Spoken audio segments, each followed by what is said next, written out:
На взгляд обычного человека, чем больше у тебя детей, тем страшнее должно быть в кризис. Но на деле все совсем не так. С опытом мы понимаем, что трудные времена приходят и уходят, а дети остаются. И именно в них мы черпаем и силы, и душевную радость, и способность решать проблемы, встающие у нас на пути. Международный день защиты детей призван еще раз напомнить нам, как важно, чтобы в семье была любовь. Ведь секрет счастья в том, чтобы отдавать себя другому. Егорка очень обаятельный, хорошенький мальчик. Кажется, что он своей улыбкой очарует всех вокруг. Он помогает по хозяйству, любит дежурить, убираться в игровой комнате. Он мальчик симпатичный, и его характер такой же спокойный, послушный. Когда наблюдаешь за Егором, когда он играет с детьми, он, как истинный мальчик, любит подвижные игры. И также он может сесть и раскрашивать своих любимых мультгероев, любит смотреть мультики. Он очень внимательный, усидчивый мальчик. У Егора есть младший брат Максим. Максиму 1 год и 7 месяцев. Он очень активный, добрый, ласковый мальчик, самостоятельный. Сам ест, умывается и одевается. Максим понимает 2 языка – якутский и русский. Легко вступает в контакт и в игру с ребятами своей группы. Очень любит узнавать что-то новое, играть в машинки и мячи. Спокойный, усидчивый, послушный мальчик.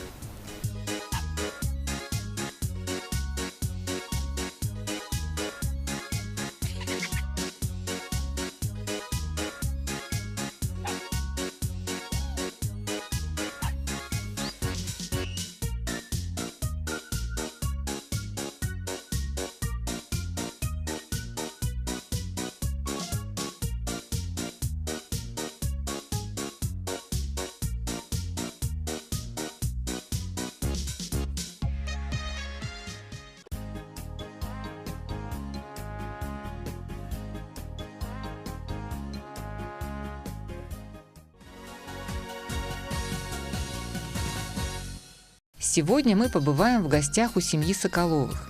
Татьяна согревает своей любовью 4 приемных детей. Наша героиня уже имеет опыт воспитания детей. У нее есть взрослый сын, с которым они очень дружны. Он у меня живет и учится в Новосибирске. Уехал он у меня туда уже, года 3 назад, наверное. Но вот нынче он приезжал. Ему очень было интересно, захотел посмотреть на детей, которых я взяла нынче, получается, в прошлом году летом. Вот. И я у него, когда вот у меня вот решение возникло взять детей, я ему позвонила, конечно, спросила, я говорю: сына, вот я хочу взять детей. Он понимает мою ситуацию, понимает мое душевное состояние, потому что он знает, что когда он уезжал, мне было очень плохо. Он у меня один-единственный сын. И когда я вот приняла решение взять детей, он был рад этому. И сказал: мама, ради Бога, потому что он знает, насколько я люблю детей, и говорит: ой, пожалуйста, лишь бы только ты была счастлива. Вот самое главное для него это было это. Поэтому я вот как бы сразу с легким сердцем, зная, что у меня ребенок меня поддерживает, я взяла, и он у меня нынче зимой, нет, весной, наверное, в марте вот приезжал. С детьми познакомился, ему очень они понравились. А Ялу, вот старшему сыну, получается, моему, да, вот приемному сыну, он очень понравился. Они нашли общий язык, в общем, все как бы хорошо. Но девочки пока еще маленькие, они как бы сообразили, что это как бы брат, да. Ой, у нас еще один брат, говорят. Как вы встретились со своими детьми приемными? Почему сразу 4? Ну, тут небольшая предыстория, когда вот получилось так, что у меня ребенок уехал в Новосибирск. Ощущение было такое, что все, конец жизни, смысла жизни нету, что делать, для кого работать, для кого жить. Ну, мы же ненормальные в этом плане женщины, да, нам нужно обязательно кого-то опекать, о ком-то заботиться. И как раз на тот момент получилось, что у меня подружка в Алёкминске осталась одна. Тоже так же, у нее такая же ситуация, дети выросли, уехали, и она осталась одна. Ну, и мы с ней созвонились, я говорю, давай я приеду к тебе. А у нее хозяйство, корова, там такое все. Я к ней поехала, мы с ней вместе жили, я устроила детский сад социальный. Вот. И там я познакомилась вначале вот с девочками, с Лерой и Сашей. С ними познакомилась. Ну, они просто ходили, они как бы были в приюте, и вот приют их привозил. И потом весной выяснилось, что родители лишают родительских прав, и эти дети ну, как бы уходят в детский дом. И моя заведующая, я ей очень благодарна за это, Александра Лукинишна, она мне сказала, бери девочек. Ну и я, конечно, была сначала смущена, как бы вот так вот сразу, да. Позвонили мы, она сама позвонила в опеку, узнала, а в опеке говорят, что их 4, их не 2. И если она берет, то берет их всех 4. Приехала домой, позвонила в опеку, сходила, увидела старшего мальчика Аяла и маленькую Златочку. И я сразу, как только я их увидела, я поняла, что я их беру. И так получилось, видимо, это все-таки, я не знаю, как это сказать-то, судьба, Божья воля, вот назовите как хотите, да. Но так получилось, что все люди, которые были вокруг, все мои родственники, все мои знакомые, все вот, они как-то все меня поддержали. Мама моя приехала. Когда я маме своей сказала, я говорю, я детей взяла, я уже перед фактом поставила. Мама моя была в шоковом состоянии, прилетела сразу же ко мне в Алекминск, она же была здесь, с сестрой. Увидела детей и тоже растаяла. И сказала, Таня, это дети твои. И все, и мы переехали, тут же нашли школы, сразу как-то определились со школами.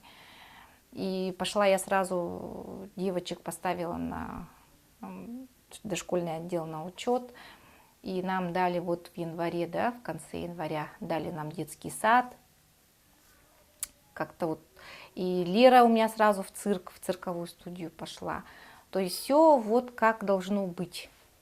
Так же говорят, когда... Ну, рассказывайте, да, прямо история как похожа на сказку. И неужели вы за это время не столкнулись с какими-то сложностями, с проблемами вот с детьми? Вот они все-таки, вот старший мальчик-то он все-таки уже большой мальчик. Ну, со старшим, конечно, я не скажу, что прямо все было замечательно гладко. Были, конечно, проблемы. Переходный возраст, сами понимаете, да. Значит, непонимание вот это. Я-то привыкла, что вот мы с сыном как бы вот всегда были дружны очень. И вот он меня понимал с первого взгляда, с первого слова. И я почему-то надеялась, что у меня Аял так же будет. А он у меня другой же. Как он может быть похож на моего сына, если это другой человек со своим багажом, да, опытом и так далее? Конечно, было вначале сложно. Я, можно даже в некоторых моментах и давила на него, возможно. А у него характер. Он у меня такой маленький мужичок, у него характер, он отстаивает как бы свое я, да, вот это мне очень понравилось в нем, я его очень за это уважаю и ценю его за это. Татьяна, мы обычно всегда приемных мам просим дать совет. Какой-то совет из своего собственного опыта. Тем, кто, например, сейчас задумывается. Кто хочет взять, да?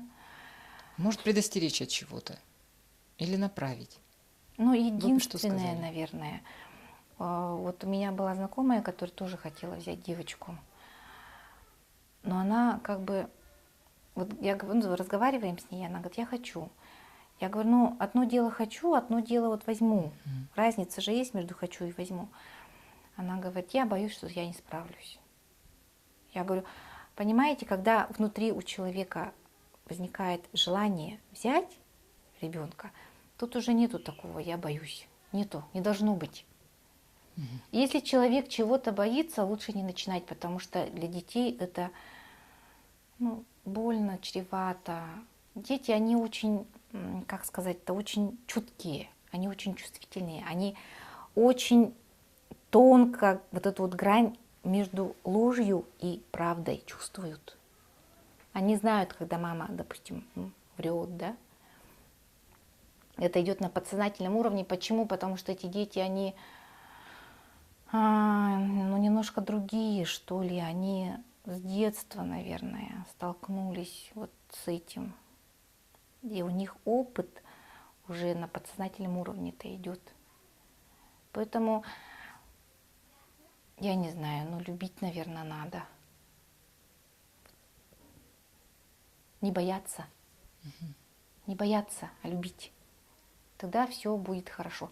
Дети чувствуют вот эту любовь. И отдача колоссальная. Вообще колоссальная отдача. Вы не представляете, когда вот они просыпаются вот утром, да, с глазенкой, мама, мы тебя любим очень сильно, и вообще, я не знаю, сейчас плакать буду. Я люблю заниматься в цирке, делать колесо, мостик стоя, шпагаты.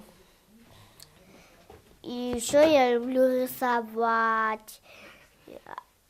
И люблю делать по русскому языку, там писать, решать задачки и примеры.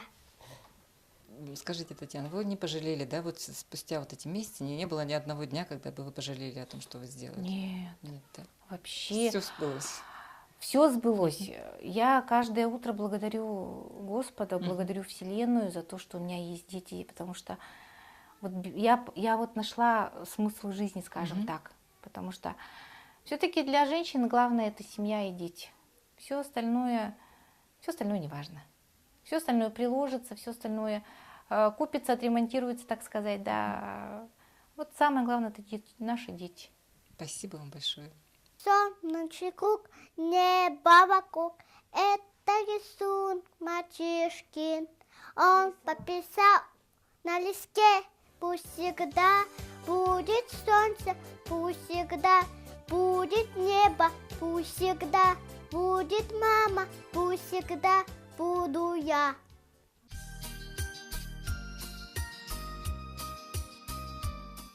Ağa, en tohtan üyürdün. Rustam, bihese bilinni bi. Bihe kısa kalanla bu. Tula günne sırdık yürü kiren kelle biheqam. Oğa çopçar kolahana çıkdarida je ihe. Oğa bu darobay, jalloh kihi bolalattın. Oğa uru aymaq bile saqa saydamılabıd.